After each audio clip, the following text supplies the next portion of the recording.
Okay, so Steve saw a thing on like how to get cheap meat. The chuck roast is kind of like the poor man's ribeye. Perfect. It's cheaper cut. That's what he said. And you can cut it into like a ribeye size or a steak size. And then comes from the same place that the ribeye cut. Like as you're cutting meat, you got ribeye, and then at some point it becomes the chuck. And so there's always going to be that one piece that might be part ribeye, part chuck roast. Boom, boom, boom. So this is our experiment. This big thick one. This is 1.5 pounds, and we're gonna cut it. Are you cutting it this way, or how are you doing it? I'm just gonna make it into steaks. Oh, so little steaks. Oh, big steaks. Okay. What you do?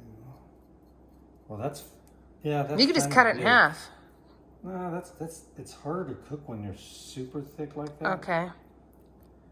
So I'm gonna just score it. So we're gonna have this for breakfast, and with some eggs, and then we'll have the rest of it tomorrow or tonight for dinner or whatever.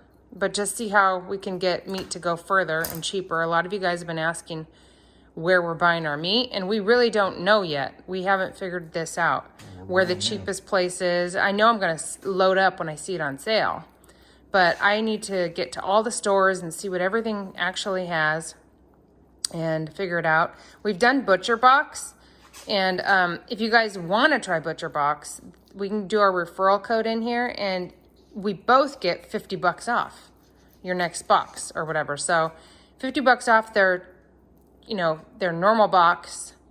And it's all the grass fed. And we're just going to do ribeyes when we do our next one. But we've been really happy with it. We've had a couple, maybe 3 different boxes, I think, with Butcher Box. But if you can get $50 off, that really makes it affordable for, just doing it once. You don't have to do it every time or anything, but doing it once is pretty cool. And we'll get $50 off. You'll get $50 off. That's a great win. And the right way to cut this is to have a sharp knife and maybe keep it a little cold. Oh, yeah. Stiff. I saw somebody said that they sort of freeze theirs a little and then cut it. If we had a good knife, it wouldn't have been a problem. And this isn't a bad knife. We just should have sharpened it before. Not for this, though. No, this is not it's not super easy to cut this way, but it's not horrific. If that was a little stiffer, it would have been easier. You know what I mean? Yeah. It's pretty. Look at it. I'm gonna start the eggs. It actually looks really good. It looks like there's fat. It does. It looks perfect. And let me see what the package said. And another tip is that I saw in that video is go to have your butcher cut it. Yeah, that's a good idea. We used to have a meat cutter. We've had lots of them. Yeah.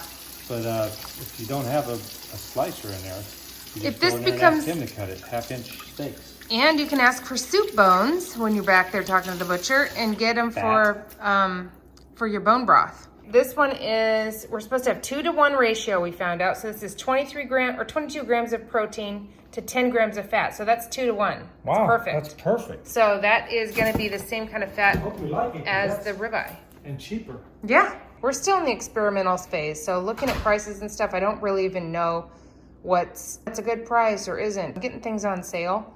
And that's basically how I'm doing it. But I'm going to try to keep note of how much things are. Because ribeyes are expensive. All meat's expensive. But we aren't buying anything else. I mean, eggs. That's it. Bacon.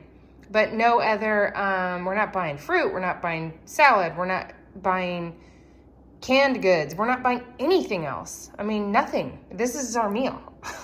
It's pretty crazy. It seems like it's expensive. But when you think about, if you don't have other people in your family, you still have to feed and get cheese and dairy and all that stuff. The way that we're doing it's so easy, and it's not that bad especially compared to eating out.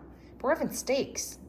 It's great. Let us know if you guys have any special deals. We are going to try to find a local butcher and go that way and try to get a cow or half a cow. All right, Steve just brought it in, and it looks good. Yeah, looks really good. And we're having our eggs. So poor man's ribeye. I like ours kind of rare. Fantastic. Tastes like a ribeye. Wow. Great. That's cheaper. That is really good. Mm-hmm. It's just fat. That's exciting. It's delicious. Like a little gristly piece. Yeah, that's what I want. That's good. All right, we'll be doing this again. That works. I'm excited. So, you can save money that way too. Chuck roast. Cut it like a steak. Have your butcher cut it more. Cut You it don't have into, to. yeah, like 1/2 inch steaks or something like that. And you could save some money. Oh, I wanted to mention the portion size. We've already talked about this before, that all of a sudden we just decided, I don't think we need as much food as we have been eating. So we've cut it back, and because we're not hungry by the time dinner gets here, because we're intermittent fasting, so our timing's kind of weird. And we only eat 2 meals a day, so they're 2 big meals a day, where if you guys are eating 3, you might want, less than what we have. By the time dinner comes around, now we're starting to get hungry because we're having a little bit less for breakfast. We're doing 1 less egg and then less meat, like half the meat. We're just trying to dial it in. Yeah. And if we're still hungry, like last night, I went and I ate 2 more eggs after we ate. Just because I was like, I think I still am hungry. Yeah, it's weird, like the way we could feel that things are adjusting. Yeah. And but as far as we're just savings, eating what we need. we're splitting a steak now. Yeah. So it's not like we're eating our own ribeye, we're splitting it and we're fine. But in the beginning, you're like manic eating and you're like, I'm not sure if I'm full, I don't know what's happening. So you'll eat your whole own ribeye, and we'll probably do that every once in a while too if we're on a hungry day. But for a normal day, we seem to be fine with a half a steak and then eggs or a whole steak and nothing else or whatever. I would say it's dropped like 25% of what we were eating. And we're satiated all day, still no cravings. And it's weird how profound that satiated feeling is now. Like in the beginning, we're just eating. Now you can feel it. You just know that, okay, I'm done. Remember how I was craving the salad and the berries? There was one day I craved oatmeal. I did really want some oatmeal that day. It just sounded good. But other than that, I haven't had the berries or the salad craving. And my toothpaste, I was like, oh, I can't wait to eat the toothpaste. I don't even notice the toothpaste anymore. I forgot all about that until I brushed them this morning. And I was like, oh yeah, I remember how I was like, wow, looking forward to brushing my teeth because it was going to be a flavor. That's gone. I don't even care about that. That's where we are right now.